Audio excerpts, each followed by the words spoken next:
I don't have my microphone in, so I'm going to do that. Do bear with me for the echoey audio. I can say indeed, and greetings unto you, beloved and holy friends. Why, thank you for joining me again on another day of conscious evolution. Another day for us to notice that we are operating on what I'd like to call techno logic. Maybe this is my own bias, my own projection onto reality, but hey, I see hearts. Is that someone I love? Is that someone I love there? Do I love you? Probably. Probably. I wouldn't be surprised. Would you be surprised? I haven't been surprised. Techno logic. All right. Operating on techno logic. I have been for a very unlike you loving being. I'd like you too. Love to you. Operating on techno logic, Giovanna herself. The beloved that we have here is also someone who operates on techno logic. Ha, you two thinking you're alone. Ha, joke's on you, Sam. I wanted to say some weird shit, but I was like, no. No, please. Please don't do that myself, I say to me. That moment when love is true. I freaking left my tablet. I'm now realizing. I wanted to say something. Please do. I wanted to say something along the lines of jokes on you, Sam. We like being watched. And then I was like,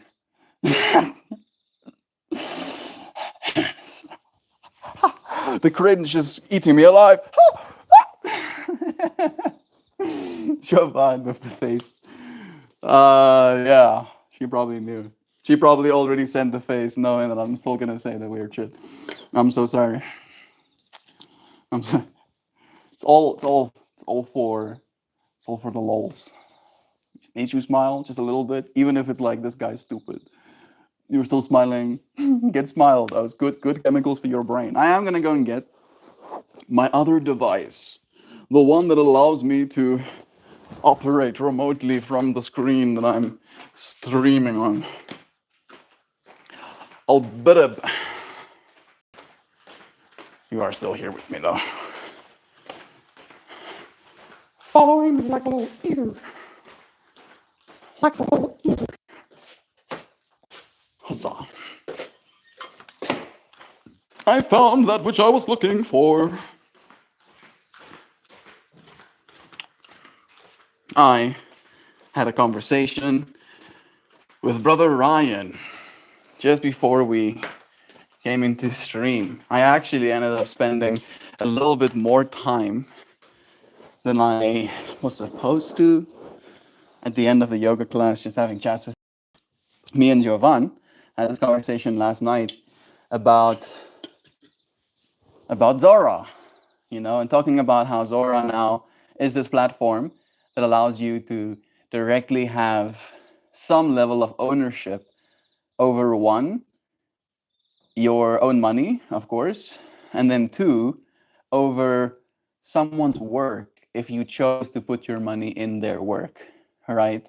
So it's like you get to own Mohammed, you could potentially own tokens of my work, right? Like imagine my work, my life's work could be like shattered into a billion little pieces, literally. And then you could potentially take one of those little pieces and be like, I'm gonna keep this in my wallet. I like this. And then, right, you do so potentially, you could just like it. You could just like me. Certainly because it was at the beginning of the stream. You could just like me, right? And then you could spend some of your money in the like of me. For instance, like Patreon. Sure, I try to offer some value with my art, right? But you could just like what I do and want to support my work in that way to see it continue to grow. And now with this new platform, instead of just kind of like being liberated from your money, to say it in so many words, right? You get to almost like put your money to work. And the place, or at least some of the place that you think your money is going to be put to good work, is potentially with me, right? And I do believe that. I believe that I will work my living ass off. You've seen it, to make sure that I continue to add more value. That if I had to die at some point in my life, the amount of value that that life contributed will lift my token value so high that every single person who even had the thought of supporting me during my life will get to profit, get to benefit from that support, right? Imagine if freaking Vincent van Gogh had what I have right now, just like verbatim. I think it would be one, easier for him to sell his art, maybe. But two, imagine if you could tell him. Imagine if you could tell him, if you could go back in time, maybe if we like mess with space travel and we could go back in time and give Vincent van Gogh the option to tokenize his work. And then upon tokenizing his work, you get to know that it's Vincent van Gogh and his art is going to become worth hundreds of millions of dollars one day. And then you buy, of course, as many of his tokens as you can possibly, and because you probably know that they're going to become worth exponentially more. And then in doing so, you would be supporting Vincent van Gogh. Maybe he wouldn't fucking lose his mind, all right, chop his ear off and shit. Maybe he would be a little bit more like, yeah, people are buying my work and I am allowed to live.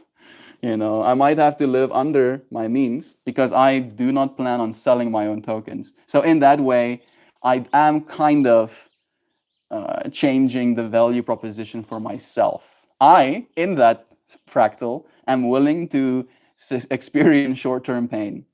Let's love you, bro. I'm willing to experience short-term pain, and that short-term pain could look like, and maybe I can share what Brother Ryan suggested. How is it being a South African? Rhino Rousseau, sê jy my ou? Klinkt soos 'n Suid-Afrikaanse name for me too. It's fine. It's fine being South African. It's challenging, and we always get more challenges, but that makes us strong. So what Brother Ryan suggested, after I kind of like approached him with this conversation, is the fact that he would be willing, and I said to him that you could do that, he would be willing to buy the same value amount into my Zora that he was supporting my Patreon for. And then it gives you the option, you can do that. Then he's going to send half the tokens he buys back to me in that way, allowing me to have full ownership of that value that he added as into my market cap, into my volume, right?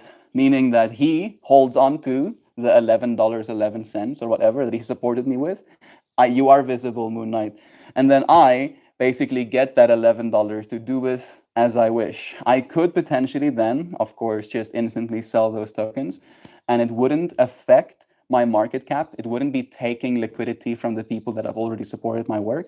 But the way that I want my work to be, and I've even said it in my title, is that I want to invest 10% of the profits that I make from my art back into my art, back into my creator portfolio, meaning that those that believed in me from the start will 100%, like it's impossible for you to not profit into the future, right? As long as I keep my side of the bargain and actually like put 10% of my sales into my art.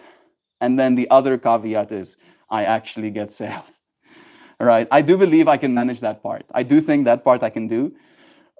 It's just about doing it. Getting 1,000 true fans, right? Talking about this whole techno logic. That's one of the technological thoughts that my mind has, right? It tries to quantify. And again, I don't think it's necessarily always healthy to just boil it down to a number, right? Like, instead of having a Sam and a Moon Knight and a Jovan, I need 1,000 true fans, right? It will still be about the names, and those fans will still be very visible to me. In fact, they might be even more visible to me. The ones that support me harder, by the literal structure of the network, will be more visible to me, right? So those that really believe, I won't be able to not notice you kind of vibes, right? Where was I going with that? Yeah, the 1000 true fans thing, right? But from that technologic perspective, if I can get to a point where I have 1000 true fans, and let's say only 10% of those fans are willing to actually engage with and buy my work every single time I post something, even if it's for in the tune of $1. If 100 people just bought $1 worth of my work every single time I post it, I'll literally, on paper at the very least, be a millionaire by the end of the year, right? That's kind of how the math works. That's fucking crazy. And I'm not saying that I want to be a millionaire by the end of the year. I'm just saying that that's the way the technologic kind of computes. I don't have to, right, touch the lives, if you will, right, of a billion people in order to be successful, right? At least from the perspective of finances, to be able to afford a home, to be able to like buy myself a car one day, right? And I know I've been told that I want those things, but I'm still a human being. I need to travel, I need to get places, and I need to sometimes sleep places. Fortunately, buying a home is not on the short term radar, but it could be one day, right? And when that one day comes, I want it to be possible. I imagine this fractal of like being able to even like engage with my audience and tell them when there's like a big project coming up. Maybe I want to like build something spectacular and it's going to cost me tens of thousands of dollars to build it, then I can issue a notice, right? And at that point, ideally, my market cap is in the millions. And I'm manifesting. It's gonna happen. Fucking happen. It'll happen. I'm already on the top 500, by the way. Just to like pat myself on the back a little bit. I am top 500 on the platform, right? So I can go top 50, and then I can go top 5. And then I'm going to go top 0.5%. I will, I must. Anyway, right? So from that perspective, being able to then, let's say 10 years into the future, be like, well, friends, I need like $10,000 because I'm going to build this art project. And then that art project, of course, will become minted into the actual blockchain. And then if I get to potentially sell that, or maybe I have tickets to the event, or yada, yada, yadas, again, 10% of those profits goes right back into the Zora. So imagine me being able to cash out 10 grand for a project, and then I end up making a million, right? I take this 10 grand investment, 10 grand of liquidation onto myself, and potentially onto you a little bit, and then I put back in 10x the amount that I took out, right? Like, and then you can technically gamify that as well. I don't know if that is what you might call it in legals, but uh, I could be like, hey Owens, I'm gonna be doing this. I'm gonna be cashing out 10 grand by the end of the week, just so you know. And then of course, all of the proceeds from the art that I make of that 10 grand, not all of the proceeds, 10% of the proceeds will go back into the platform. And then people could. And again, I don't know if this is illegals. I'm no financial expert. I'm just saying that this could potentially happen. I'm not saying it would potentially happen. Trying to cover all my bases.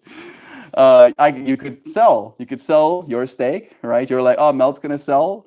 Okay, I'm gonna quickly sell mine first, right? And again, if I'm planning on selling $10,000 worth, and you were capable of supporting me for $500 worth, right, over the span of like, if you gave me $10 a month, that's like what, almost like 3 years, 4 years of you supporting me, that you can just kind of like take quickly, and then wait for me to make the money that you know I can make, and then you can basically see the market cap drop a little bit. At that point, it might not drop a lot. That's the way I'm manifesting, at least, right? And then after the market cap drops, like you buy in again, and then by the time and then suddenly you 10x your money again. Maybe not 10x again. Like these are things. All of these things that I'm talking about are very speculative and market cap kind of related. But again, the way I see it is just giving those that really believe in me the chops to show it, right? And then potentially, and again, emphasis on the potentially, to benefit from that. Because I think that's going to be the big step shift that's going to happen to our species. Because for the longest time, we've been almost helping each other selflessly. Hey, Porsche lover is here again. A billion. Yeah, I have a billion tokens. 50% thereof is locked, and they will slowly release to me. But there's only a billion of my MeltMore tokens total. And then I believe it issues a billion tokens of each of the art pieces I make as well. Porsche lover, uh, are you into blockchain stuff? Let me know, Porsche lover. I want you as a supporter. I want to make art for your house. I want to wrap one of your Porsches. Please, please let me. Please, I want to see what it looks like. All right, I'll pay you. I'll pay you to wrap your Porsche in my art. It's like bet melt. Wire me the cash. It's like, it's not the first time, and it certainly won't be the last. Uh, love is true. Certainly, because it was the beginning of stream. Loving your stuff on Zora, Sam, like loving it. I want to buy all of it. I've been trying to buy as much of it as I can. It has been nice. It's been cool seeing Sam's pieces. Like I thought for myself, Sam. Thought for you're like what? You think for yourself? Don't you start with me. I thought to myself while like looking at your art that I noticed that you post them very much of the edges kind of like cut out. Like you can't really see it's on a canvas. You just see the art on the pixels. And I was thinking about you doing it that way. And I have come to the conclusion that I approve. I like it. Your profile's cool, dear friend. I see Lutz here. Bless you again, bro. You still here? How are we doing today? We're doing good. We're talking about technologic, right? And how I do operate on a certain principle of technologic.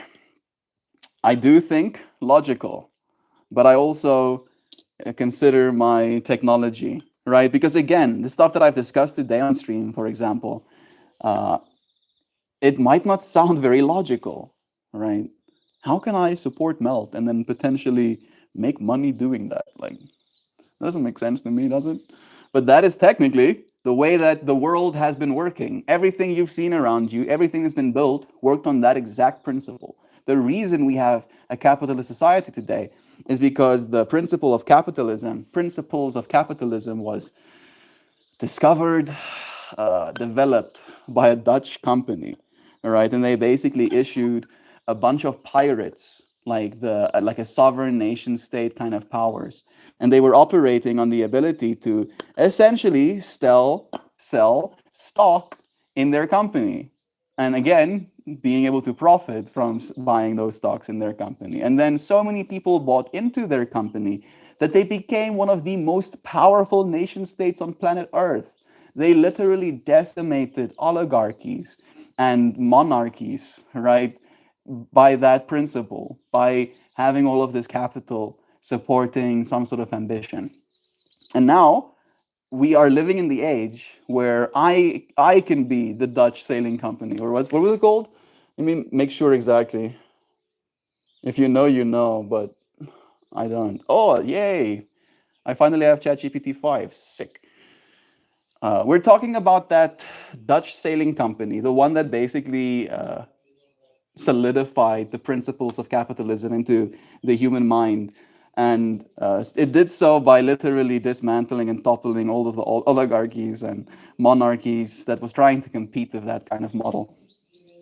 Introducing GPT-5. It's now our smartest, fastest, most useful model yet, with thinking built in. It is pretty fast. You're talking about the Dust East Indian Company. Yeah, the VOC, the Verenigde Oostische Compagnie, founded in the 1600s, 1602. That was the first proper company that issued basically tokens. They tokenized. It's not exactly the same as tokenization because tokenization is better, but they issued stocks, right? And people could buy those stocks. So they invented the publicly traded joint stock company. They sold shares to the company, they short sales to the public, giving anyone with money a way to invest in trade voyages and earn dividends, instead of commerce being an aristocratic or state monopoly. They pioneered transferable shares and a secondary market, right? Just think about this. This happened in the 1600s. This was 1602. That's 400 years ago. For 100 years, they had stocks. You could buy stocks in a company. And again, I hope they're going to tell me how they fucking decimated shit. Pioneer transferable shares in secondary markets. The Amsterdam Stock Exchange was basically born for them, giving people the ability to trade ownership stakes without physically being a part of the voyages. It demonstrated the power of pooling capital. No single noble or king could fund multi-year, high-risk expeditions on their own, but a distributed ownership model could, which undermined the old guard's ability to monopolize global trade. You see, that's what I can feel. I can feel the techno logic, right? Kind of like extending what that did for people. A became a sovereign entity in all but name. They could wage war, build forts, mint their own currency, and make treaties, often operating independently of the actual Dutch state. And then here is the big kicker: outcompeted monarchies and oligarchies, not by fighting them head on in Europe, but by creating such a scalable, profitable model of trade and colonization that the old royal chartered companies had to adapt or die. The VOC didn't just break the mold, it replaced it. In a way, it rewired the economic imagination of Europe from wealth comes from land and titles and fealty to wealth comes from capital, trade, and scale. And yes, this also means that they toppled the influence of certain monarchies because you couldn't keep power in a medieval landholding sense when a bunch of merchants with a stock exchange could outfinance your navy. That's fucking cool, yo. That's some cool shit, isn't it? Right? And we have bastardized that a little bit, admittedly. 90% of the stocks are owned by the ultra wealthy right now. But still, we're having a conversation about a platform called Zora and how I'm super stoked that it basically enables me as a creator to do the exact same thing, right? Like I, in this case, am the Dutch East Indian Company, and people with my tokenized profile get to own, as you said, have ownership in my work and can kind of like pool their liquidity and pool their funds into my work. And then I could potentially cash out my work to take on projects that I would never be able to afford if it was only just me and myself. I want you to almost like accentuate and articulate a little bit the real significance of these kinds of platforms, especially as it relates to me as an artist or artists in general and their ability to do their work. Love to you again, Lutz. Busy morning. See ya. I'm good. How's the kiddo doing? Kiddo is good, Moon. I'm doing great. Had a meeting with the head of HR at my new company today in the morning. Not gonna lie. The job sounds like a dream. Nice. It's just the employer that is concerning for me. I don't like banks. Well, invest in crypto. Right? Buy Bitcoin as much as you can. Let's right. That's the way you stick it to the banks. Work for the banks and then use the liquidity they give you to buy assets that they can't make more of. And I do know, I think at least, that you have pretty good banks. You have pretty solid banking systems in Germany, right? But I do also know that there is a lot of pain potentially.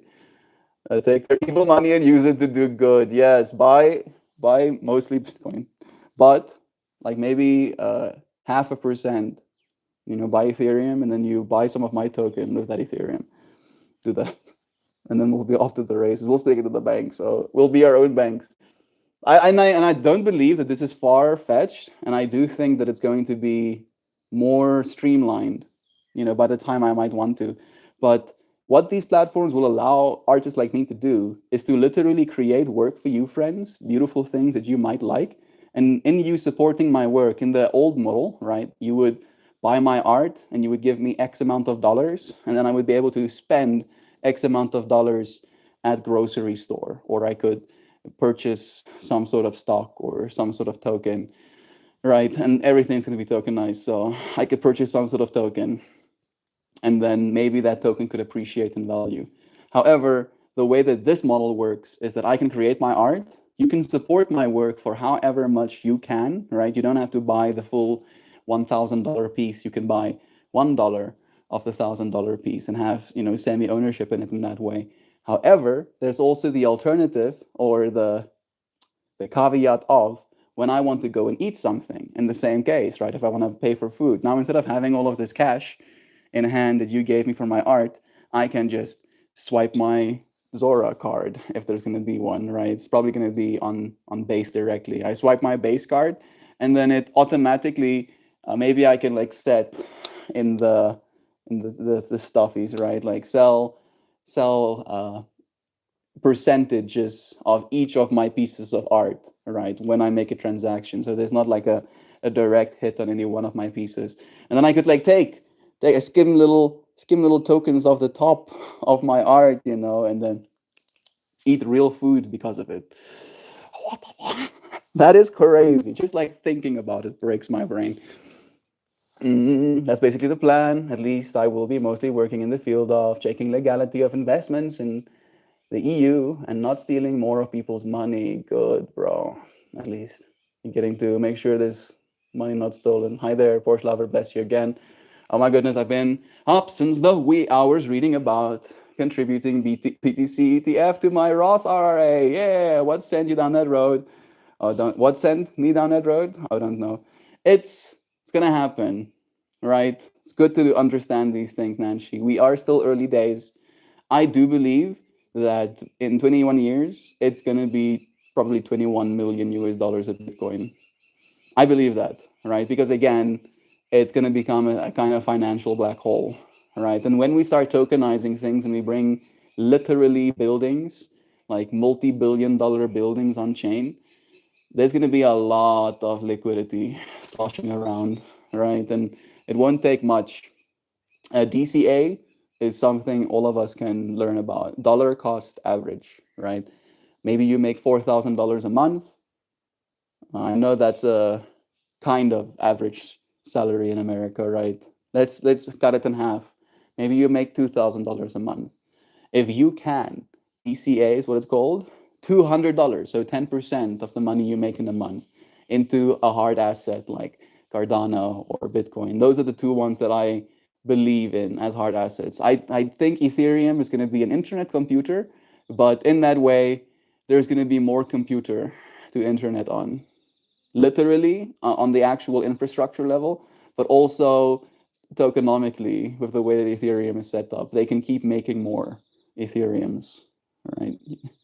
Which kind of defeats the purpose, but I mean, all in moderation. So in that way, we're stepping into the next age, right? And it is about trust. We understand, like everybody that has a head on their shoulders understands that you cannot save money in fiat, right? If you are the kind of person that just like makes money and then saves that money under the the mattress, right? 20 years from now, your money might not be worth anything, right? So you've spent the next 20 years of your life gathering something that you then can't do anything with, right? And nobody wants to be in that circumstance. So all of us are going to be required to figure out some way to make our money work for us instead of just for our money to be debt. Because right now, the only thing that fiat currency really is actually debt. It's not money, it's debt. And we should think about it in that way, right? And we are now creating forms of money. And you could potentially buy forms of money with debt. But again, you're going to have to pay back those debts. So what am I trying to say? I'm trying to say the future is hopeful, and there is still a lot for us to do. All right, there's still a lot of room to grow. Like again, imagine it from the perspective of all of these companies, right? And think about the strategies and the 21 shares and the GameStop now as well. As these companies start to become like treasuries, like when they custody as much Bitcoin as they can, and they bring returns to their company that are so ridiculous simply by just custodying a hard asset. Other companies, every company is going to have a financial incentive, going to have a boardroom incentive to actually custody some of it. And there is only so much. And as soon as a supply shock happens, that's when things get really face melty, right? Then it goes like, oh yeah, 1,000, 10,000, 100,000, and then suddenly 10 million. What the fuck happened? Oh, jeeps. I'm gonna sayers. You sayers, bro. You say it. Nicole O'Neill, welcome. I'm also from South Africa. It's nice to meet another South African friend. I noticed that there was a bunch of comments just not showing up. Let me go and see if I can see them up here. Oh, oh. Can't imagine this is that comfortable, but he doesn't seem too phased. The banks and poor people's money. And Nancy sharing the ETFs. How cool is that? You have stuff like ETFs of Bitcoin as well right now, right? So if you have like a Fidelity account, you can buy technically, or you can custody the potential profits that could come with Bitcoin without having to worry about the whole self-custody and not your keys, not your crypto. Again, that kind of defeats the purpose a little bit, but some people can't be bothered. All right. And again, these systems are going to only become more sophisticated. Sorry for the typos. That's okay. I need to go to my grandma. See you guys. Love you, Porsche. Sure. Was nice having you. Pups had their Friday morning McDonald's ride and got lots of pets. Now they are fighting. So all is well in the world. Like play fighting or actually fighting. This little dude and Eva also likes play fighting all the time. Maybe it is one of those, like the play fighting. Though short snouts. She snorts. Bless. Love is true. All right. I've been holding on to this. I believe this is Durban Dank. It's the one that has like kind of mangoey smells to it. Mangoey OG Kush kind of terpenes. Yeah. Living in the future. Operating on techno logic.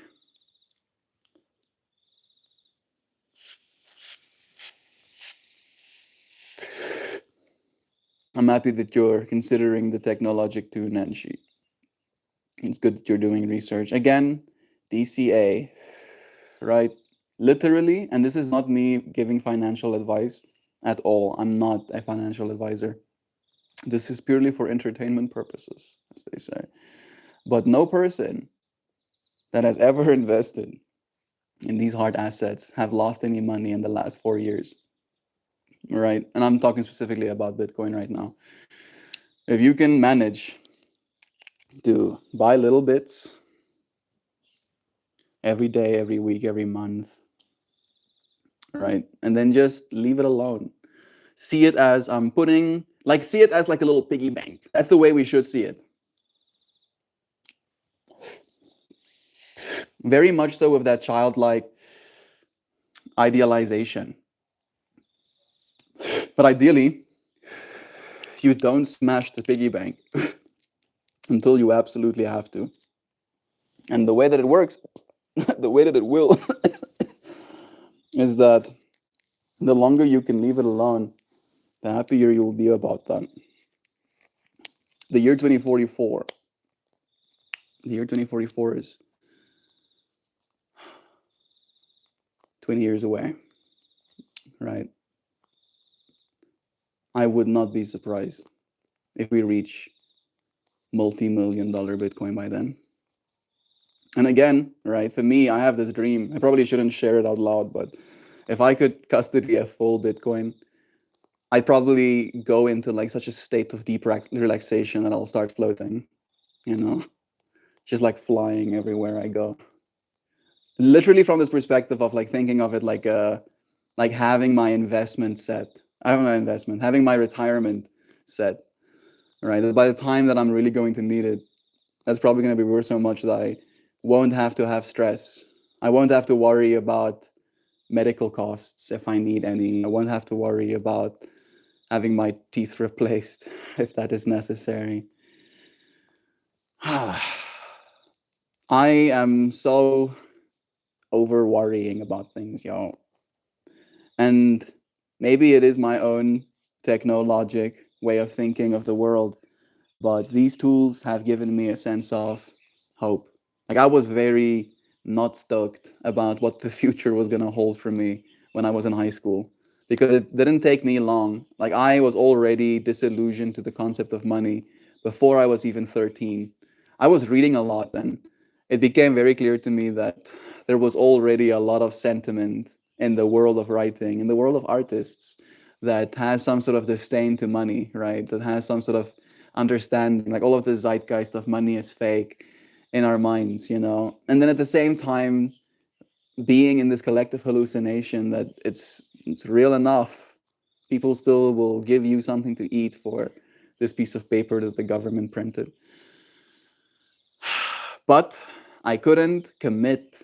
I couldn't care. I couldn't care about it because it felt like it could just be taken away at any point. Now we have a computer, a collective computer that processes at like, is it 900 exahash? I think it's 930 exahash. Let me make sure. I'll, I'll make sure. We're talking about the global computer that secures the Bitcoin network.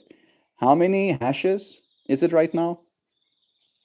I'm talking about the previous Zora thing, though, while it types out that bitty bitty. Is that right? What you're describing is seismic. Platforms like Zora are doing for individual creators what the VOC did for global trade in the 1600s, shifting the entire basis of power from centralized institutions to distributed ownership, and in that process, creating entire new scales of possibility. Here's the crux of it: capital is no longer gatekept. In the old world, in the old art world, yes, like this is, it's already touching on some of the stuff that I didn't touch on. Yow! Thank you. GPT-5, gangster. I like it already. Capital is no longer gatekept. In the old art world, the equivalent of monarchies and oligarchies are record labels, galleries, production companies. They have the money, they decide what gets funded, and they keep the lion's share of the upside. With a tokenized profile, your audience becomes the capital base. You become the record label, you become the gallery, right? Every single one of you friends become the production companies with me. They decide what gets funded. Your audience becomes the capital base. The people who believe in you can directly invest in you without any middlemen. You turn your supporters into stakeholders instead of just fans who just consume their shareholders in your creative universe. Because again, I don't think I've ever called you friends fans. Oh, my fans, right? I've never thought of you like my fans. I've always tried to think of you as my friends. Because as soon as it's just fans, then there's this again derogatory kind of attachment to it where the fan is a consumer, right? Your job as a influencer is to influence your fans into consuming things, and then you make money in doing that. And I could never get behind that. I do like this thing, the little Dynavap, admittedly, but I still don't have an affiliate link. So again, there's absolutely no financial incentive for me to influence you into getting one of these. And again, if I could have gotten commission for every single Dynavap that I convinced someone else to get, I could have probably gotten myself another one with the amount of money I would have made. But I don't need two Dynavaps. You see what I mean? Right? So in that way, again, bringing it back to the whole stakeholders thing, instead of just seeing you friends as fans, right? Someone I can just extract wealth from, I do want to see you as stakeholders. I see you friends as contributors and participants in this stream. Your souls, your influence, your words change the whole direction of where it is we're going. Right? And again, I want you to, I want all of us to go into the direction that is upward, right? And for me, the whole friend thing is like someone I want to walk side by side with. If I'm going to walk side by side with you, do we want to walk into the underworld or do we want to walk the stairs of heaven? All right. It's like, all right. Instead of fans who just consume, they're shareholders in your creative universe. They have skin in the game, which means they're incentivized to see you win, promote you even, contribute ideas and resources. Exactly like the 17th century shareholders wanted VOC voyages to succeed because it would grow their dividends. Isn't that bonkers? I didn't actually really think about it like that. That you friends could potentially do even more to advocate for my work in that way, because then you do have, as it says, skin in the game. If you get another friend, if you have a MeltMore piece, right, in your home, and someone comes to your home and goes, holy shit, that's beautiful. You can then like show them. You can even like I'll make you one. I can give you like a little QR code, just like a small little QR code at the like the bottom corner of this beautiful, magnificent piece. And then if you scan that little QR code, you can go straight onto chain, see where that piece of art that you're looking at is minted on chain. And then if you so want it, you can be like, I'll buy myself some. I'll buy like $10 of my homie's art, I'll have some of that. And maybe you like it enough that you send me a direct message and you're like, Melt, I just saw Mojo's, crokinole board, and I'd lie if I said I wasn't a little bit jealous.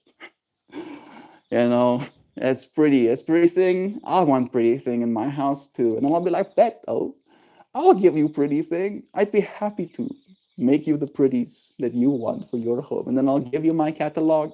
Maybe you can see which ones you might like. And again, give you my catalog is again derogatory because it's all going to be on chain. You can go and look at my category.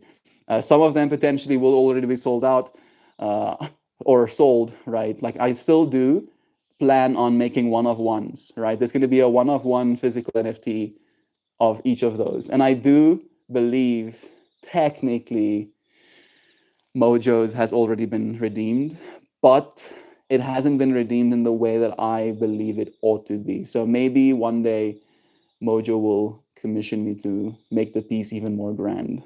But again, full circle back to the fractal. That person then reaches out to me, wants an original melt piece. I make them one. Again, 10% of those proceeds gets invested into the token that they have gotten from me, the art piece that they wanted. And then extra, I send those 10% of tokens back to them, right? So not only do I benefit all of the friends that are supporting my work through my work being supported by someone else, but I am also sending the benefit of the benefit to the person that benefited me, giving them the opportunity to benefit in the future. There's so much benefiting. This dude just fell over. You're a little clumsy dude.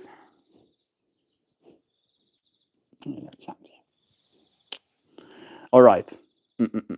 You can leverage pooled liquidity for outsized moves. Yeah, I did talk about that too. Some projects are simply too expensive for a lone artist to take on. Building installations, funding a film, staging a massive live experience. But when you ship, but when you ship, but when your ship, bro, when your ship is funded by a whole community, you can take on voyages that were previously impossible and still keep ownership and creative control. It creates a new kind of creative economy. Instead of waiting for permission from institutions, the economic engine of your art runs on the belief that participation of the people who are already with you. I'm like not reading that properly. I'm not taking the words and I'm just saying them. It creates a new kind of creative economy. Instead of waiting for permission from institutions, the economic engine of your art runs on the belief and participation of the people who are already with you. It's a direct market between your vision and their investment. That's cool. Your brand becomes its own market. Just like VOC shares weren't just about one voyage, but the entire company's future ventures, your tokenized presence means people are investing in your ongoing arc as an artist. Not just one project, but your evolution over time. This is why the VOC analogy is perfect. It is not about the colonial baggage, but about the radical shift from a feudal patronage to capital-backed autonomy. You're no longer a petitioner to kings and merchants. You are the company. The ledger is public, the buy-ins are open, and the growth potential is only limited by the vision you can execute. If you play it right, Zora and similar platforms in the future are going to be the tools that let you and other artists bypass centuries of gatekeeping and essentially write the new rules of creative capitalism, where art isn't just funded, it's capitalized in a way that scales with belief. Right? And again, maybe I am one of those. You feel a certain way about the word capitalize. Capitalize in itself is not an evil word, right? It's the evil that is done in the pursuit thereof. But if we're trying to capitalize on what's beautiful, right, and that makes us make more beautiful things, then that sounds something that we want to capitalize. We want to hit that freaking caps lock and scream at the top of our lungs, this is the best shit ever. You know what I mean? All right.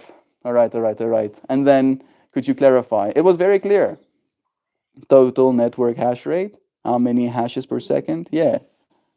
Yes, please. Total hashes per second is what I want.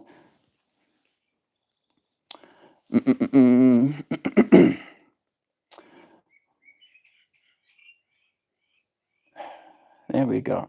AKA, yeah. So I said 930. I was off by 40. It's 970 exahashes per second, marking a new all-time high, of course. To put it another way, the network now operates in the ballpark of 1 zettahash per second, a symbolic milestone that signals immense computing might. Yeah, and now I wonder if it's going to give us some sort of clarity. No. Would you be willing to put that into some sort of perspective just for us to understand how absurd that is and what exactly it means for the security of that network?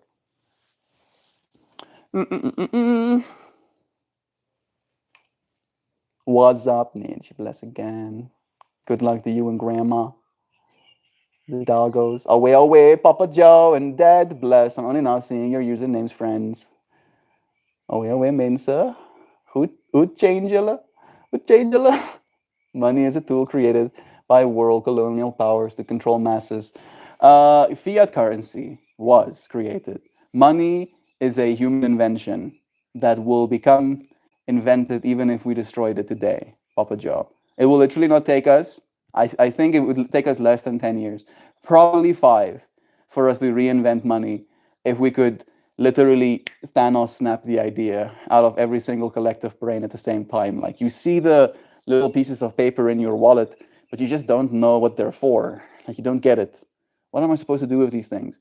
It won't take you 5 years. I think it would take us 5 months for us to be using those pieces of paper, even though we've forgotten what they're supposed to be for exactly what we're using them for again. The problem with the colonial powers right now, Papa Joe, is the debasement of our currencies, which is the fiat currencies that we have, right? Where they don't have technically any intrinsic value past the trust that we assign to them. And that is the controlling of the masses, because the masses still trust, right? When the system is actively showing them, I am not to be trusted. You should not trust me. You should not trust. You shouldn't. I'll give you movies. I'll give you YouTubers. I'll give you articles. I'll give you public statements. I'll give you politicians. I'll give you investment strategies to convince you that I cannot be trusted, says the old fiat systems. It's very convinced. I'm convinced. I believe you. 1 exahash is 1 with 7 sets of triple zeros per second, 1 quintillion. So at 967 exahash, that is 967 with 3, 6, 9, 12, 15, 18 zeros. 967 with 18 zeros. That's the amount of hashes, like calculations, that are made in a second. Like again, our brains. If you try to compete, let's imagine you have a top tier gaming PC right now. A top tier gaming PC will have around 150 million hashes per second or 150 mega hash, uh, which is actually pretty fast for consumer hardware. However, to match the Bitcoin network, just for a single second, you would need 6.4 billion of them.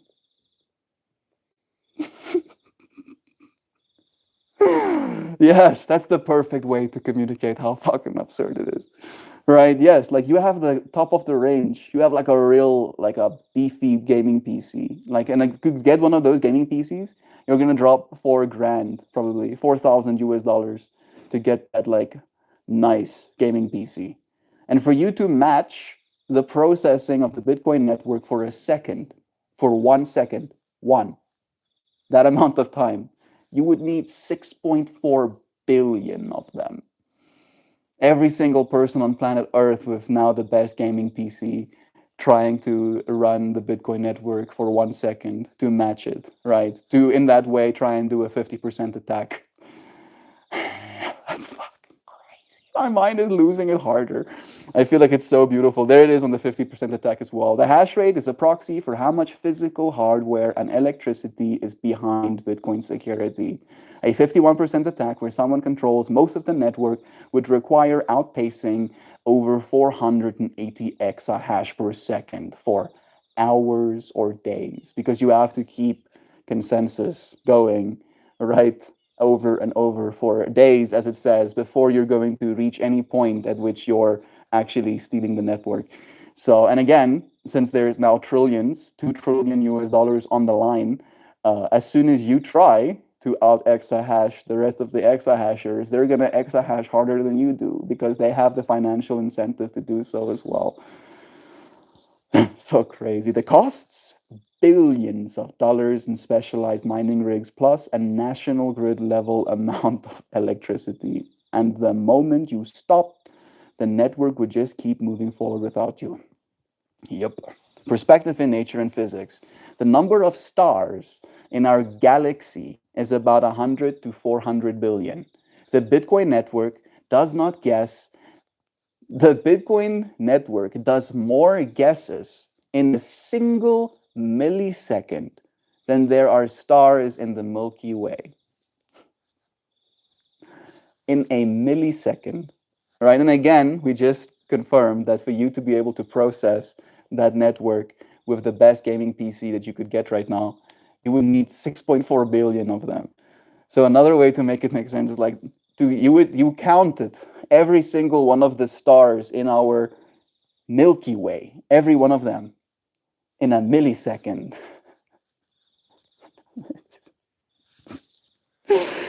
Fuck. Even if every human on Earth typed out exahashes manually at 1 per second, it would take over 3 million years for us to match 1 second of the network's output. What this means for security. This absurd amount of hashing power is why Bitcoin is considered a practically unhackable brute force. Unhackable is considered practically unhackable through brute force. The cost to rewrite the blockchain would be astronomical. Any attacker's hardware would become obsolete before they could profit, because the rest of the network would just keep stacking blocks, right? Authentic blocks. And it would just be like, oh, someone's trying to fuck with the network. Guess we're not stacking your blocks. Oh, and then your shit falls on the ground. It's worthless. This is why it's called the most secure computer network in human history. Not because it's perfect, but because the sheer scale of distributed effort is unmatched by anything else humans have ever built. That's cool. It's cool. It's scary. It's kind of scary. It's technologic, right? But it's fucking cool. You cannot not look at that and be like, that's impressive, right? And you can also look at that and go, that is wasteful. But that technology enables us to put electricity everywhere. Everywhere electricity can be made, we now have a direct link to monetize that electricity, right? Usually, if I, for instance, here, there's like in like this almost 10-kilometer radius that I'm sitting around right now, there's probably 200 people, if that. 10-kilometer radius, right? There's like probably 200 people. So for a company to potentially like install better electricity infrastructure, we do have electricity infrastructure here that's basically run by these lines, but it comes from far. It comes from, I think, 40 miles away, the closest substation is, right? No, no, no. Maybe 30 kilometers instead, not 40 miles, right? So that's the closest substation we have to get electricity here. For a company to be able to just like plop something down here, like let's say they put up like a 5 megawatt solar setup, that's a amount of power, maybe even more than they could serve in this 200 people radius. But now with this network, they can just like buy a bunch of hardware, and then when that network is producing that 5 megawatt peak energy during the middle of the day, they get to like exahash all of that, they get to just hash all of that electricity onto the network, potentially, get fees for actually cranking blocks, maybe even like get lucky, mint a whole one. And then there is again, like a financial model to do that. And then again, all of the electricity won't have to be used. You can turn the computer that hashes on and off as you want it, right? It happens. Some people only hash during the daylight. They only hash sunlight. They they turn them off during the night, right? They run their batteries to depletion from the sunlight that they had stored up.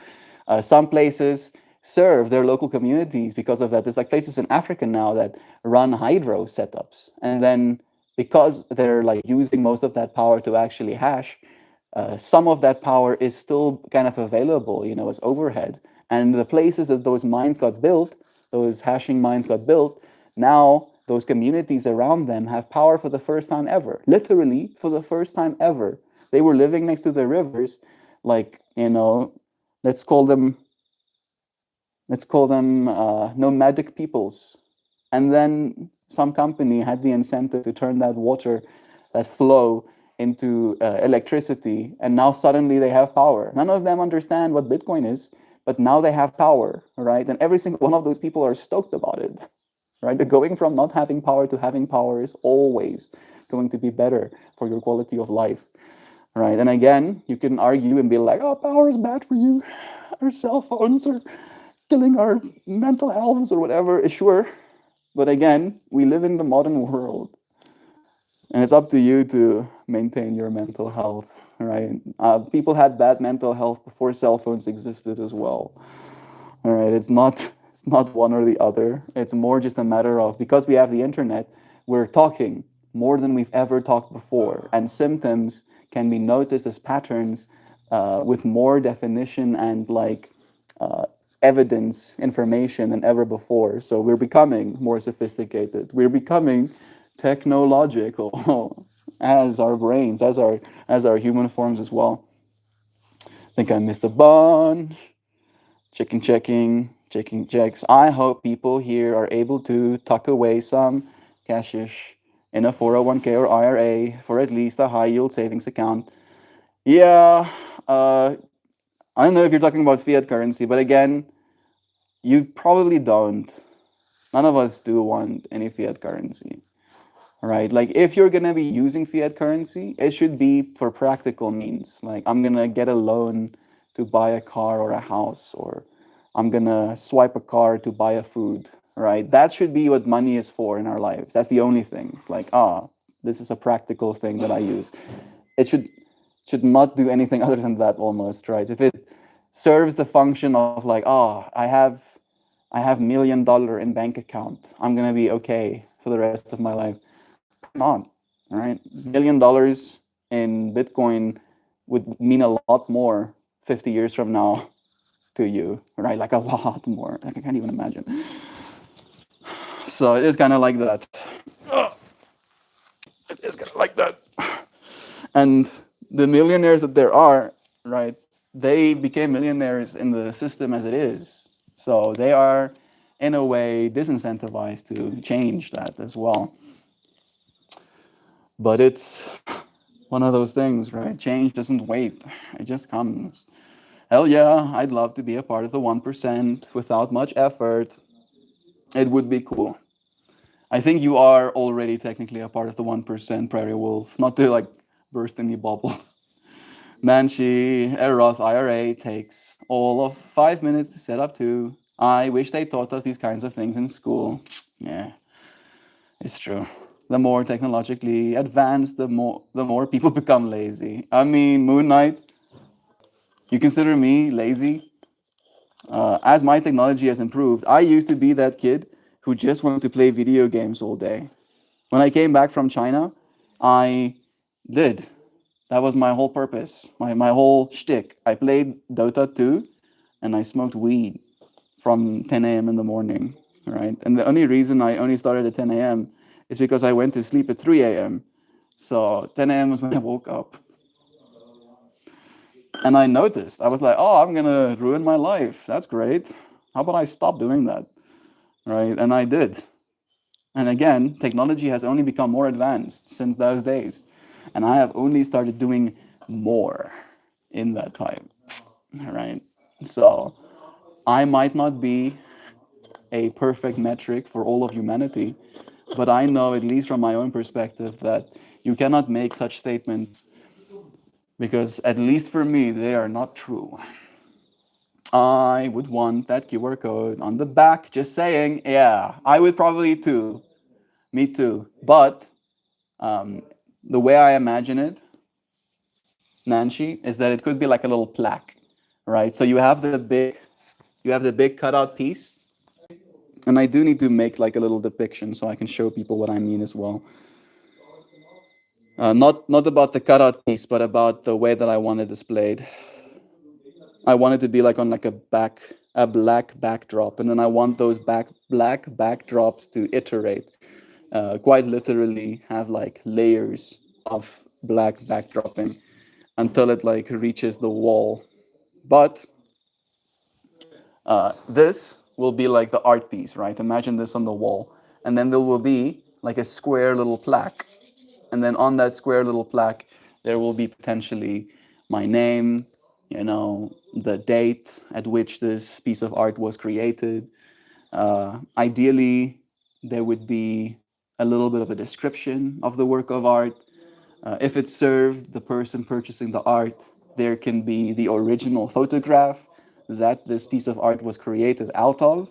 And then, of course, a little QR code that links this directly to its little home on chain, right? And it could be like a little, like, yes, this magnificent piece. And then there's like a little board, little plaque, yeah, little plaque, just being like, what's happening here? And then you can like get some extra context. Like it should just be like, oh, you should barely notice. It shouldn't be really noticeable even. It should be like, whop, like, and then you're like, what happened? What just happened to me? Maybe I can see this small little placky. That's what I was imagining, Anshi. But I was also on the same fractal of like, if I can't do it in that way where it looks good, just being able to put it in the back. The other problem is like you won't be able to scan it if it's on the back, so it's like a juxtaposition. People here, that's because I wanted to, not depending on the world part. I wouldn't be surprised, bro. Hell yeah. Love is true. Roth IRA takes only 5 minutes. I think I read one. The most, the more, no. Okay, there we go. QR code on the back. I think it's because I'm touching the screen instead of like continuing reading on here. That's what's happening.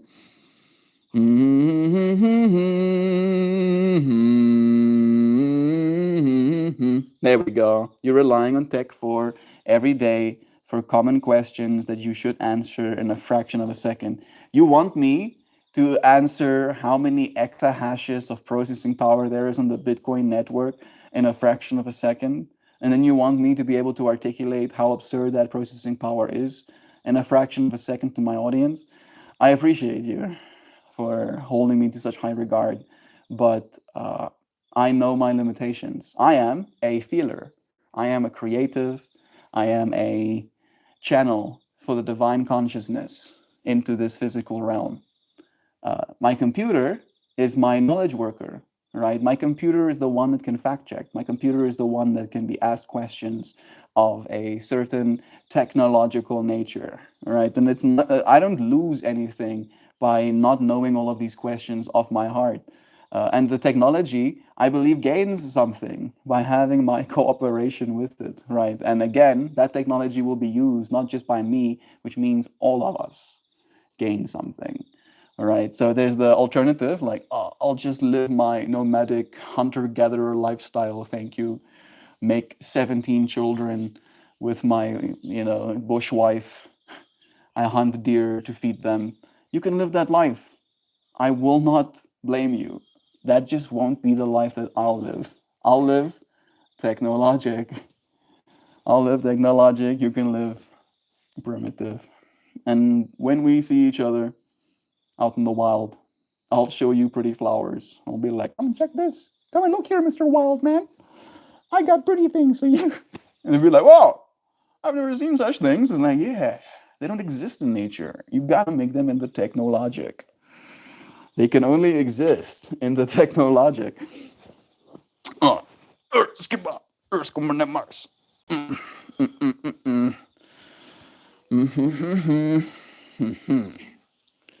Loving the dog in UG, bless Looney. They say the best IT guys are the lazy ones. You don't like the word lazy. I don't like the word lazy as much as I like the word efficient. Me too. I think that is true, Joe. It's true, absolutely. IT guys are the lazy. It's just job that doesn't require any physical activity. You code in a computer sitting in a chair. So yes, that job makes you lazy. Christian is a computer scientist. He is one of the hardest yoga practitioners that I know. So again, Moon Knight, I'm hearing like massive capith. I'm hearing like, what's the word? Stereotypes that I know for a fact are not 100% true. I'm willing to admit stereotypes exist for a reason, but I also am willing to admit that I don't use them for a reason, or at least I try to steer away. They usually do not serve anybody, not even like, especially not the person that is sharing them. Because hearing something like IT guys are lazy and the job doesn't require any physical activity, you go in a computer sitting in seat, so yes, it makes you lazy, right? And seeing Christian and the yoga he does, and like also while he's coding, he will do like these intermittent standing up, doing stretches instead of just sitting in his chair the whole time, right? So in that way, it makes me consider you ignorant, maybe even a little bit silly, right? So it reflects badly on the person that casts usually the stereotypes as well, right? And this is me trying to help you to not get stereotyped against, right? Oh yeah, he's the type to stereotype, asshole. When you get into the field, especially if you start with the rest of them in the entry level IT, you'd be surprised how much you move. You're supposed to. You don't move, you get hurt, yo. It's of utmost importance. You're right, Joe. In my country, many IT youngsters are dying in early 30s due to lack of physical activity. Yeah, there's probably a bunch of people that's not in IT that's dying due to physical activity as well, bro. All right. Like again, I'm guessing that there's probably a more.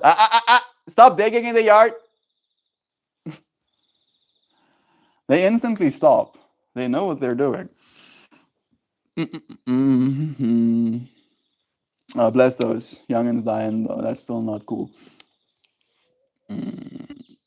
Touche Moon. I'm not sure exactly what country you're from. India. That makes sense, I'm sure. That makes a difference, I'm sure. Yeah. I must bid you all adieu. Love you, Kristen. Hope you have a most fabulous, stupendiferous, exhalacious day too. Sending you love. People don't realize how important physical health is, and when they realize there's nothing left, they spend their entire lifetime income in the hospital bed, and some don't even make it out of the hospital at all. Yep. Unfortunately, Moon Knight, that is the reality for a great deal many people. And it is, as you said, very important for us to stay physically fit. I am a yoga teacher and I do a daily class for that reason. I do advocate for that very much so, from the perspective of like, not only am I gonna advocate for daily exercise to those that I love, but I'll literally be a yoga teacher. I'll offer an actual yoga class that you can access from anywhere on planet Earth for 100% zero money, completely free. All right, like it's more important to me that you practice the yoga that you pay me, like way more important. And again, all right, there is like, oh, that's how much I can do. That's the extent of what I can do as it relates to like the physical fractal. Right, doing more than that, being angry at people, blaming computers. Ha ha ha! Stop digging in the yard. Blaming computers. It's not exactly true. All right, it would be ignorant to say so.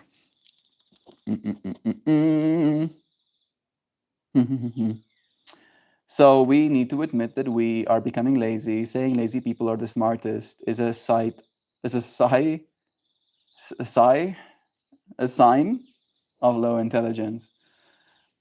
Uh, it sounds like another stereotype. One that you've like come up with just now. You think lazy people are smart? You must be stupid.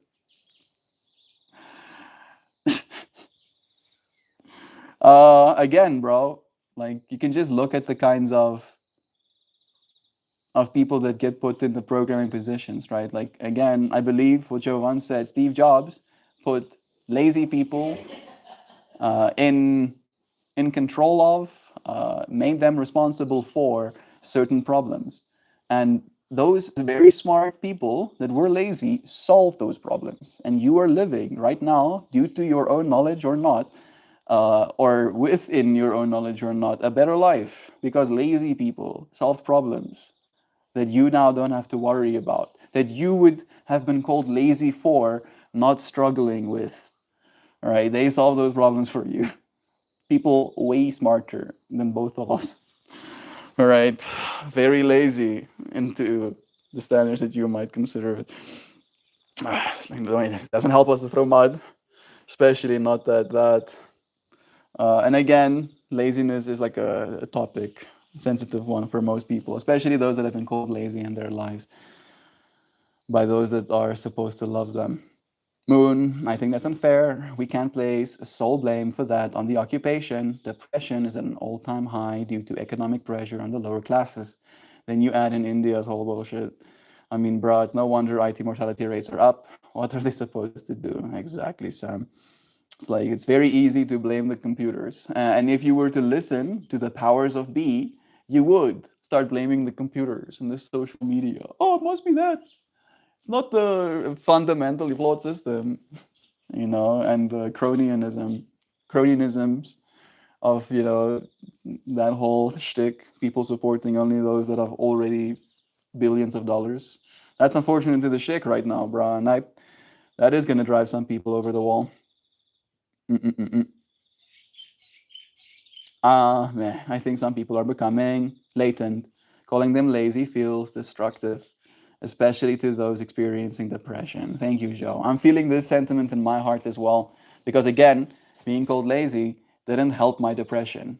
And it definitely didn't help me feel motivated to start doing things either, right? So, as you said, very not helpful, unfortunately. It would be great if it was, but it's just not.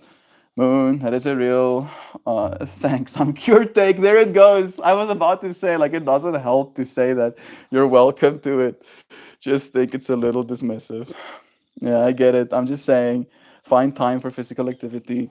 Don't get too drained into these economic problems and bullshit. Live a life that you will admire when you're at your deathbed.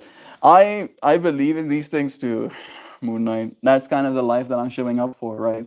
All of those things. Being being capable of all of those things, showing up for people despite all of those things. And then maybe if I ever end up on a deathbed, to not feel like I had wasted my life in doing so. But again, I can't know. All I can do is show up for love. The moon is coming up. It's pretty. I'd show you, but you know that it won't be as pretty to you as it is to me. Yet, I'll get better sensors. I want to be able to show you reality in higher fidelity than I see it with my own eyes. I am really looking forward to it. As soon as I can replace my eyeballs with cameras that I can connect to my devices and share as feeds as well, I'll probably do that too. I think that might be super strange to people, and maybe they would be slightly scared of me that I might be broadcasting, but still being able to show you what I see, right? How I see things potentially.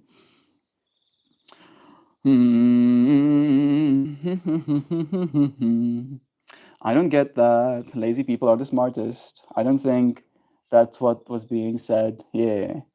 I don't think we said that either. I just think it was a fractal of like, yeah, lazy people are given problems to solve because their laziness enforces their willingness to be efficient, as you have once said, right? We can rebrand. Instead of calling someone lazy, call them efficient. And again, even then, you are making an evaluation. Instead of making an evaluation, it would be more fitting to go, that person is really efficient with their time. They'll spend moments of intensity doing the things that are really important, and then they'll spend their other time being at peace, doing what it is they want to. Right? You can say, oh, that person's lazy. But instead of saying that person's lazy, casting that evaluation, I can just make an observation. All right. And in doing so, you take away some of the tension in language, especially as it is when directed towards others. And I know you're still young, Moon Knight, so I'm sharing these things with you from this place because it will help you in your future. Learn how to observe instead of evaluate. And I'm not saying you'll be able to help yourself, but if you're going to verbalize, try and like ask yourself, am I casting an evaluation or making an observation? And then you say the thing. All right, just like a little bit of a stopgap. I'm pointing out towards the economic problems and environmental problems, and the rich are getting richer, poor are getting poorer, the middle class is fucked up, and one day everything will collapse. Yeah, bro. One day the sun will lose enough mass where it will grow into a red giant and consume the entire planet Earth as we know it right now. All of the buildings, all of the gold we can gather, our entire Bitcoin network. We'll probably like migrate our Bitcoin network onto like machines at that point or whatever. But all of the stuff we've built, all of the things you've seen, all of the beauty you've created, the murals you've painted, the art you've made, all of it, if kept on Earth, will burn up in a fiery, glorious blaze, right? Get disintegrated into particulate, right? Like you won't even have like a chunk of something left to hold. That's gonna happen too. Doesn't change where I am right now, does it? No. No, it doesn't. No, here I am, still present. It might collapse, but it won't collapse for everyone. And it won't collapse all at once. And it won't stay collapsed everywhere at the same time, right? Some places will collapse and some places won't. And those places that have collapsed will rebuild into something else. And then other places will collapse, and there will be incentive for them to go to the places that escape the collapse that they've already experienced, get to learn from those places, how they fix things, how they reset. And they get to go back to the places from which they came from that had collapsed, and they get to go and rebuild with the knowledge they have gained, with the conversations they have had, right? With the way that they have seen people can live. We are not gonna die. We're not just gonna lay down and go die. And even if most people want to lay down and die, I won't. I won't. I'll fucking become planet Earth's king, right? If I'm the last man standing, I'm king de facto. But I won't die, like as a principle, right? Like as something that I have chosen to not do, right? I'm not gonna fucking die. You can't kill me. Haven't killed me. And I'm making sure that I'm staying alive. Right? And you need to make sure that when you share with people, they want to stay alive as well. Bedell is here? I'm not seeing the messages on this one. There we go. No, still not. Summoning Bedell. Oh, bless. Summoning. Leading us to a Homo sapiens rebuilding everything from scratch on Kepler 22b. That's not going to happen either. Not in the short term, at least. Maybe a long time. Which is 1400 light years away, and that would take us millions of years to reach. Yeah, if we're still operating on our current models of physics, but we won't be. Very soon, we'll be operating on quantum models of physics. And instead of having to travel throughout the space time all the way, we'll just fold it. We'll like almost like hack the computer we're in kind of vibes, change integers, appear on the other side of space time, find ourselves directly next to Kepler 2b, 22b, instead of having to travel the 1400 years it will take or whatever.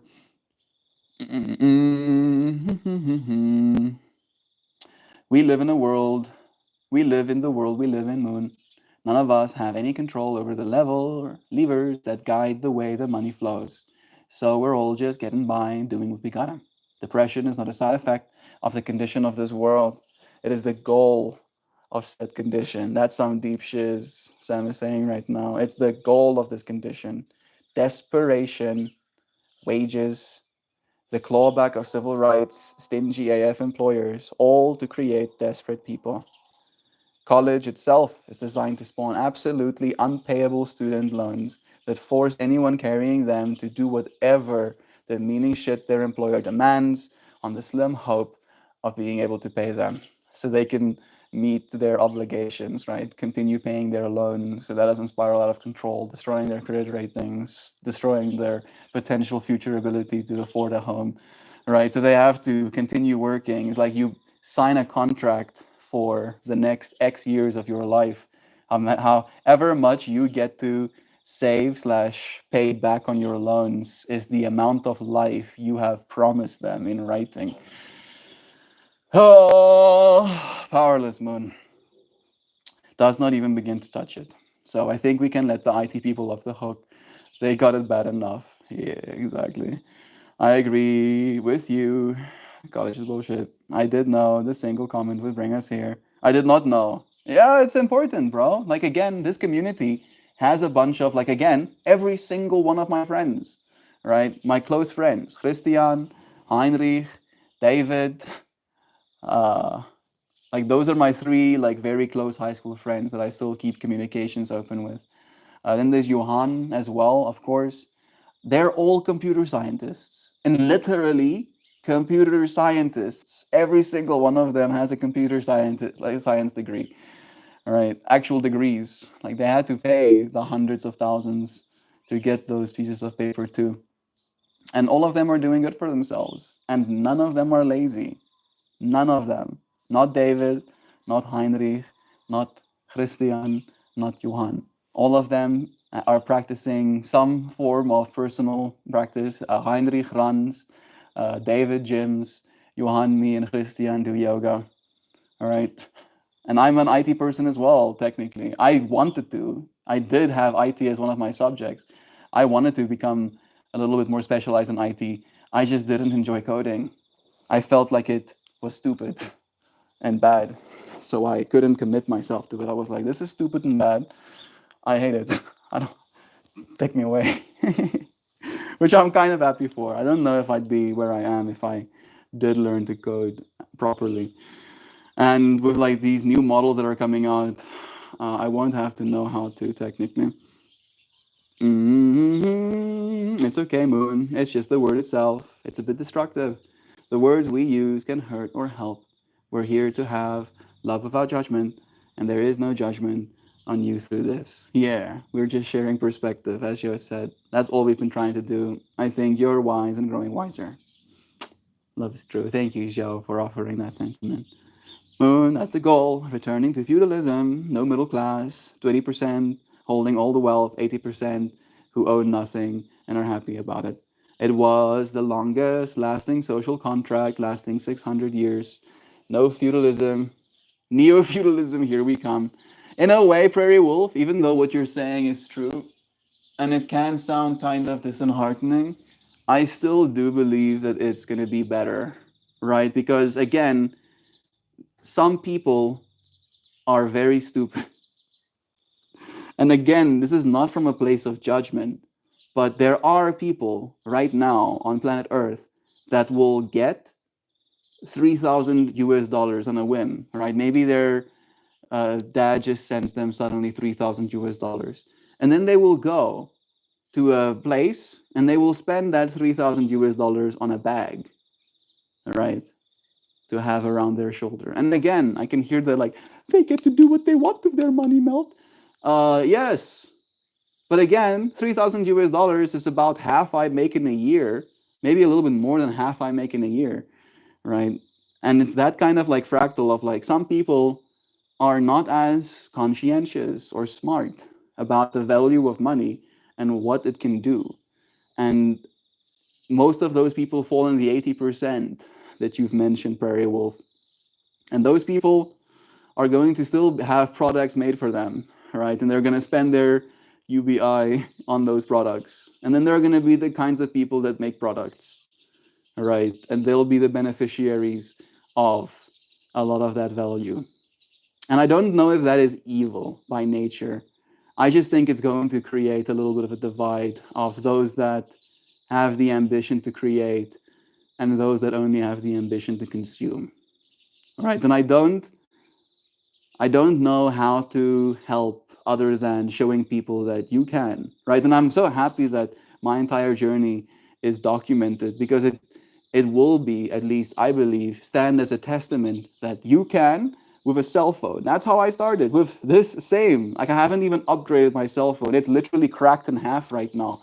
I have dead pixels cutting through my screen. I still haven't replaced it because it still serves its function, right? Created this entire career, my art, my yoga, my live streams with a cell phone.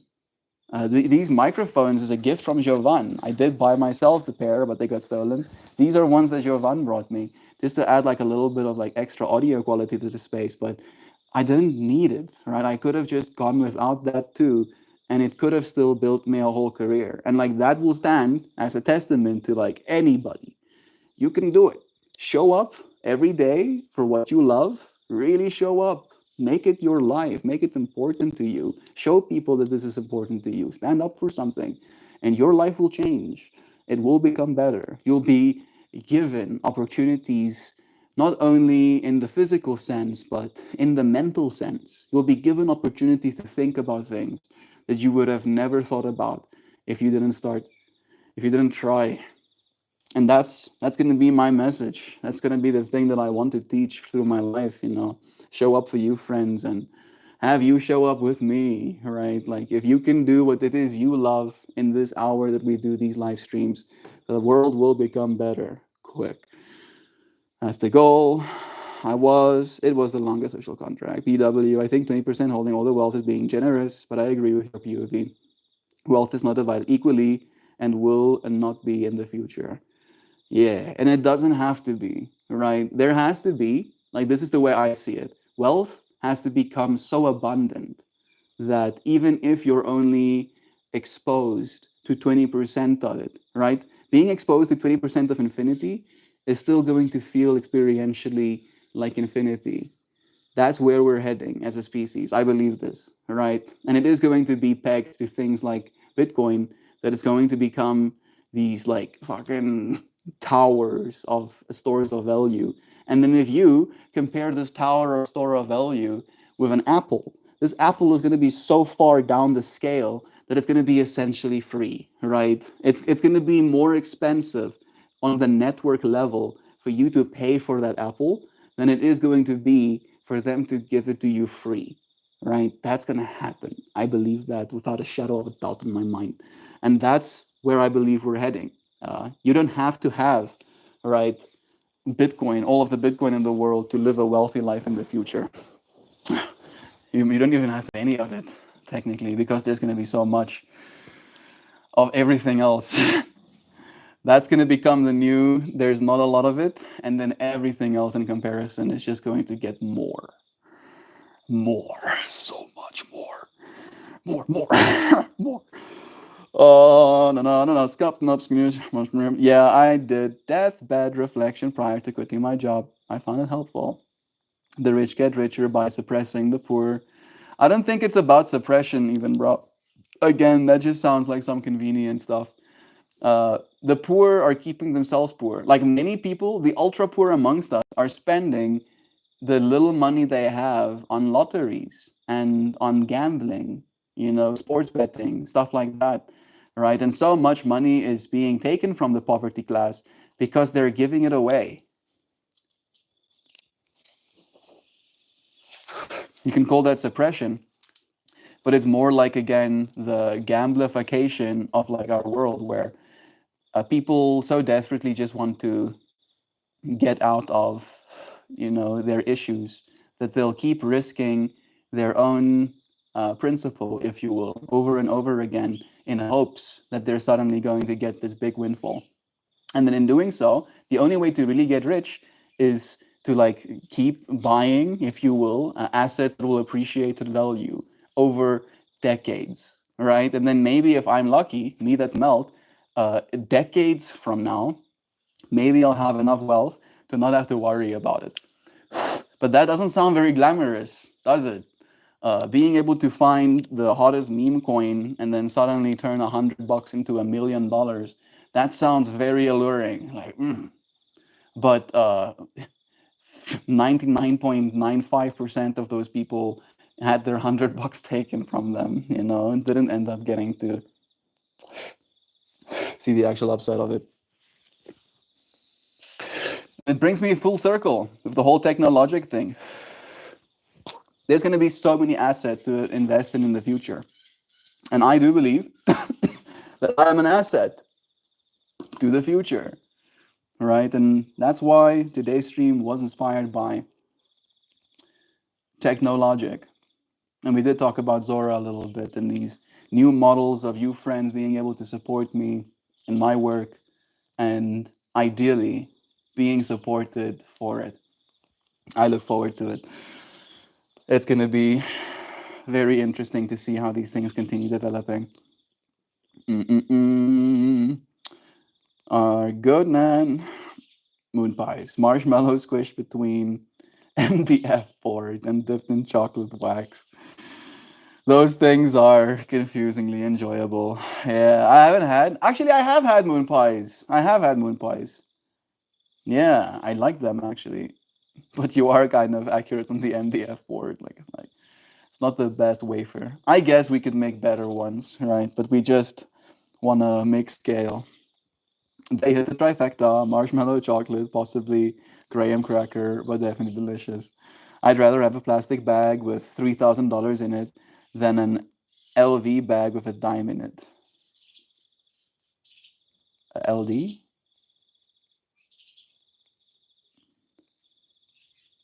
gives sold batch of means made it into little vibes. Yeah.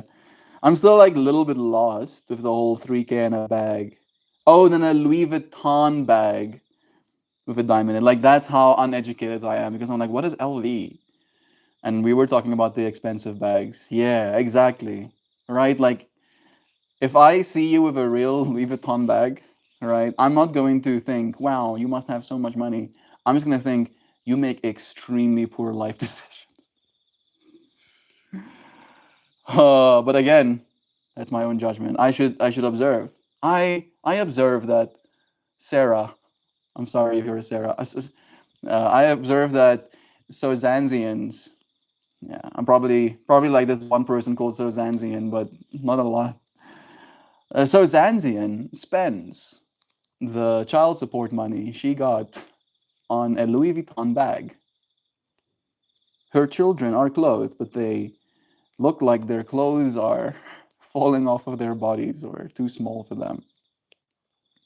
Right? No, I made an observation. I made an observation. Jeebies. The kids. Can we think of the kids?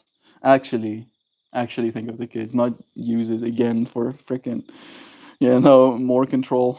Wolf, I walk a fine line here between, oh, that's hilarious, and you can't say that, Sam.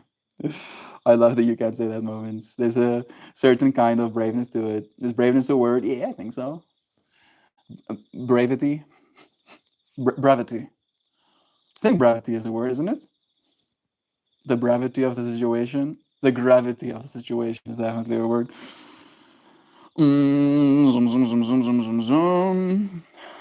I have had a moon pie before, and I would have one again. Yeah, I had like, I think like 10 in my life.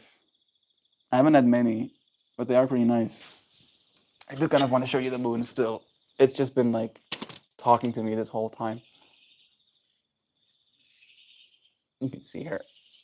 Isn't she pretty? Isn't she a beautiful moon?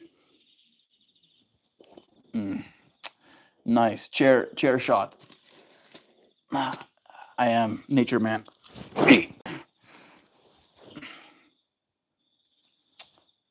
Get those green screen perspectives. Good.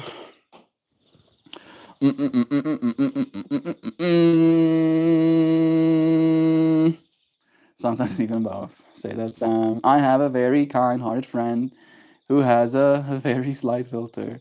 Sometimes I just laugh. Google says that the word is foolhardy, but I think that's a more cutting and succinct,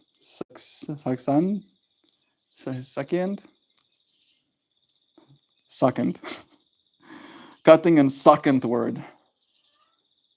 Succulent and succinct. Yeah, I think I got it. My brain unlocked. I kept making neuronal connection. Succinct. A more cutting and succinct word to use. I just can't remember it. That moment when that, that moment when you butcher the word 7 different ways to end up with the meal. Stop! Stop that. Stop screaming into the void. Oh, stop. Stop that. Stop it. Me. Who sent me this? Like, actually, who sent me this?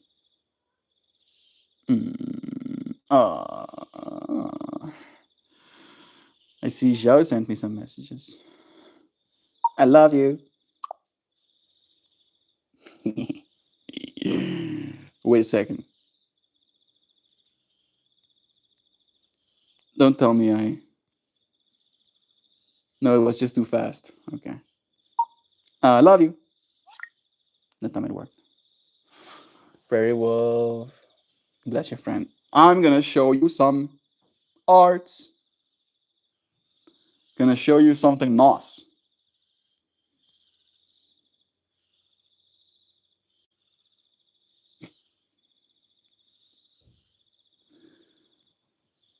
You can't know. Could you see what I was looking at? Maybe you can know. Cat's like back there. Yeah, she's looking, but she's not finding. There we go. We got some blue. You see the hearts pointing at each other, pointing past one another. There's a little long heart. Long. And then we got the little blue ones. Oh, Joe with our heart eyes. Yeah, look at that heart eyes person. Womp.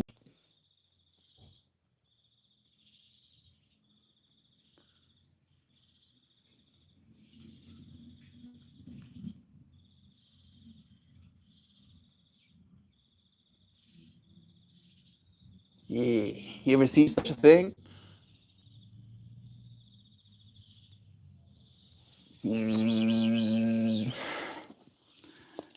There are things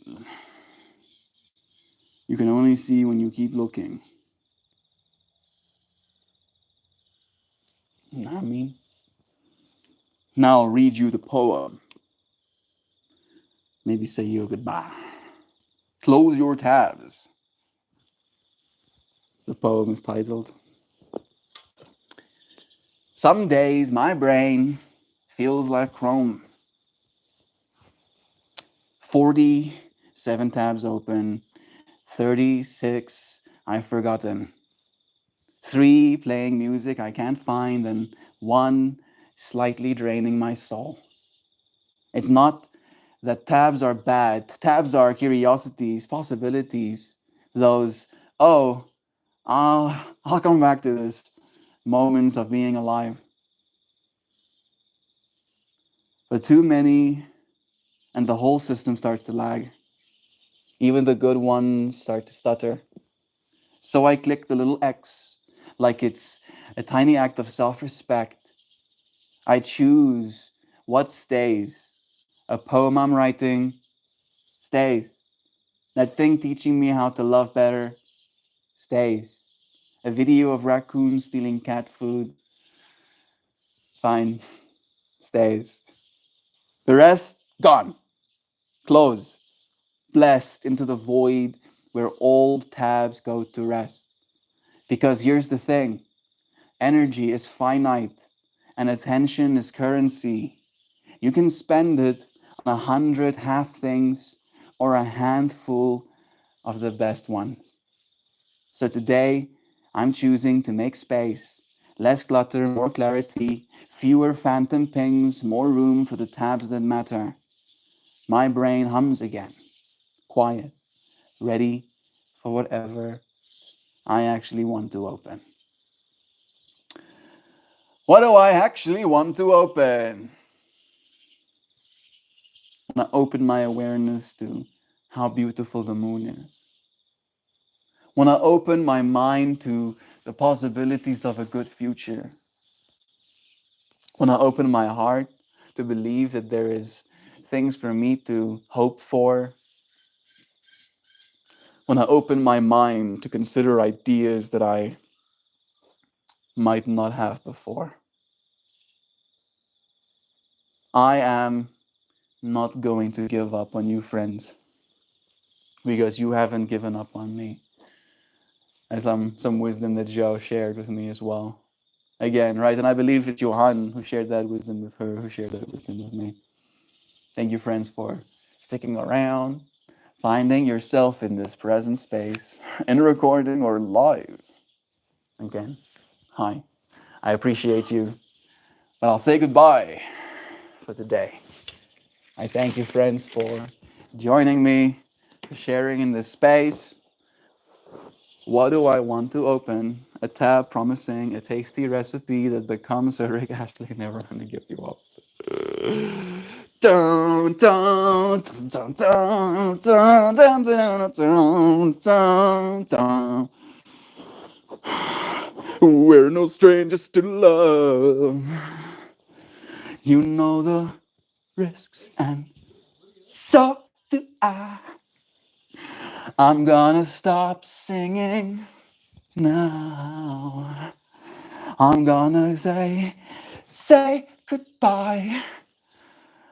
I love you, friends, so much. Thank you. Thank you for joining me. Get Rick rolled. I'll see you again tomorrow. Sending you bless. You want that song played by surprise at your wedding because this is how it happened.